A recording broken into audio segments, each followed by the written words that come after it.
ट्रीटमेंटसाठी आलेलो. बेसिकली मला एक लेफ्ट आयला स्क्वीन झालेली. तर मी डोंबिवलीमध्ये 3-4 डॉक्टर होते, त्यांच्याकडे एन्क्वायरी केली. पण मला आलेला आहे एकदम मस्त, एकदम चांगलं वाटलं ट्रीटमेंट करायला. कारण इकडचे लोक खूप चांगले, ट्रीटमेंट पण खूप चांगली होती. माझ्या लेफ्ट आयला माझी स्क्विंट सर्जरी होती बेसिकली.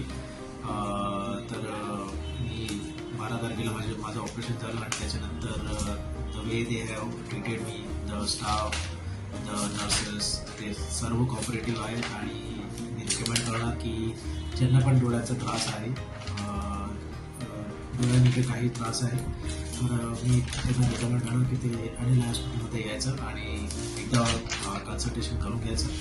कारण तुम्हाला स्वतःला वाटेल की नाही, हा हॉस्पिटल चांगला आहे आणि तिकडचे लोक पण खूप कॉपरेटिव्ह आणि खूप तुम्हाला खूप चांगल्या तरीकेने तुम्हाला ट्रीट करणार. तर हा माझा फीडबॅक आहे. तर I recommend Anil hospital for sure.